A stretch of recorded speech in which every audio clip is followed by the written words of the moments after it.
So the first step for me in preparing people to really meet their sexuality is to loosen the identification of themselves as either masculine or feminine. So the central tenet of true sex is a simple statement that you are one living as two. So you are the one that is consciousness or existence or love or God, whatever, whichever term it may be that works for you. Because that has to be so if I want to reach into as many people as possible. Because this is what I'm about.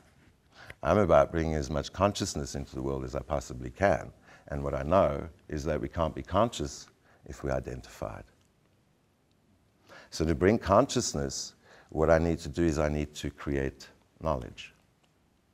So the question becomes, well, what is knowledge? My answer to what is knowledge is that awareness is knowledge. So I work with something that the knowledge of awareness as opposed to the awareness of knowledge. The awareness of knowledge can be gained through reading books, through going to workshops, whatever. The knowledge of awareness is realized through realization.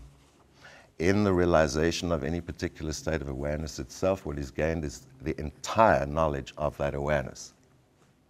So to create awareness, I need to create contrast. Because where there is contrast, there is awareness. So where there is awareness, then there is knowledge.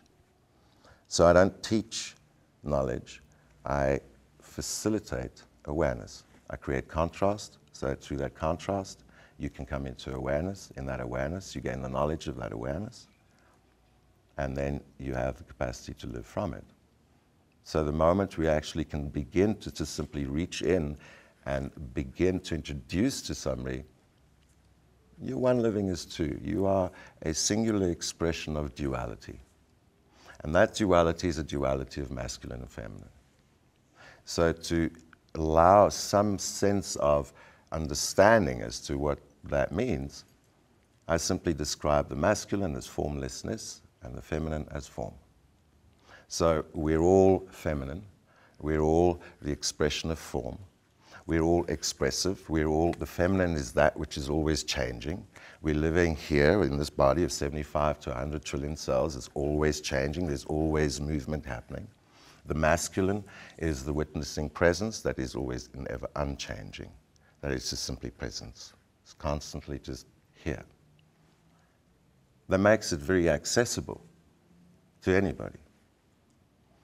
And it's been surprising to me how receptive people are to this, because we all know and we all have a deep awareness that our current and our traditional models of who and what we are and who and what we think we are not working. So we're not living in the true sense of who and what we are, so we're not living authentically in relationship with our world and with our environment and with each other. We're looking to each other to complete ourselves, which is the essence of narcissism. And so when we can free up our awareness from that identification, then wholeness becomes a possibility. And it's not very difficult to accept that you are an expression of form, and to accept that that form is always changing, and also to notice that there's an aspect of your awareness ever since you were a little child that has never changed, that has never been affected by anything whatsoever.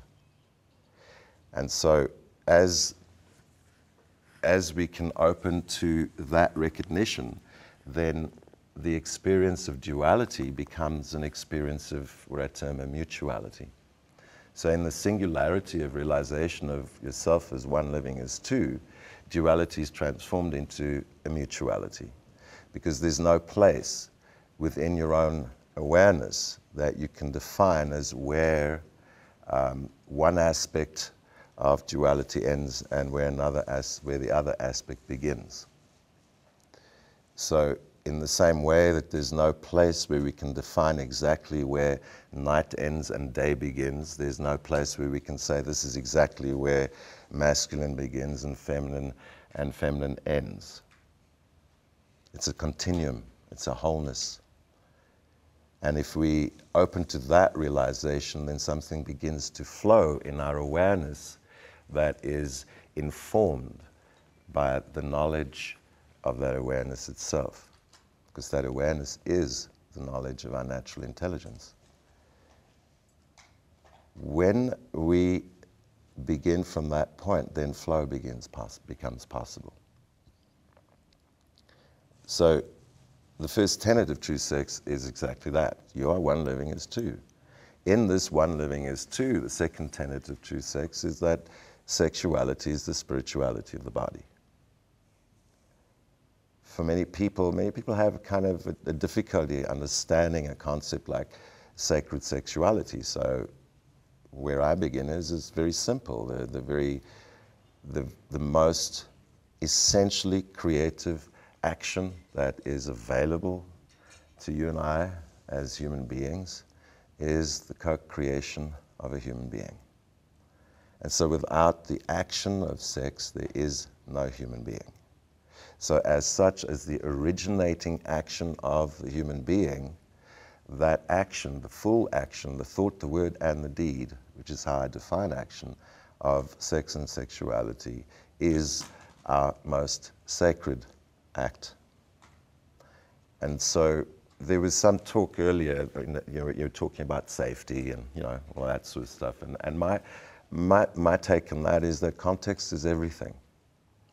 And when you get the context, then there's no requirement for safety, because the safety lies in the context.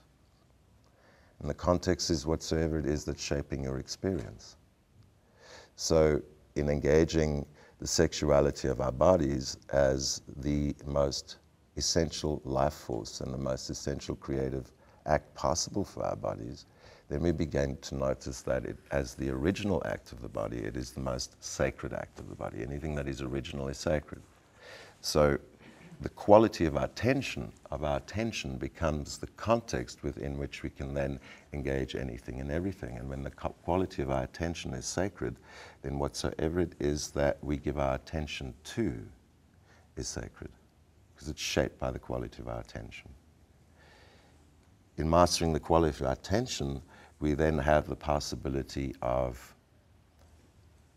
working with intention in such a way that we direct the flow of energy through our attention, because where attention goes, energy flows.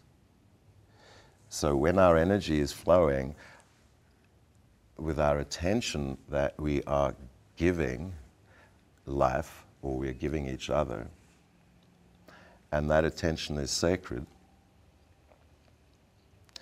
we have a completely different experience of being met.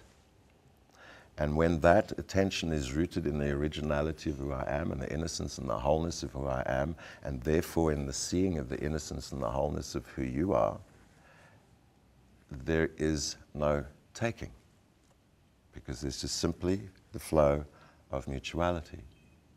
So how then describe how it is that we can then engage the sexual occasion in terms of what does it mean to actually be sexing, is just to be aware of the flow of that mutuality of what was duality, so that we're not laying claim to any aspect of that continuum of masculine and feminine, and therefore we're not polarizing each other into any identity, because with identity comes the unconsciousness of expectation, judgment, and condemnation. So as we are released from that expectation, then a completely different dance becomes available to us, and we enter a completely different dimension of our true sexual experience.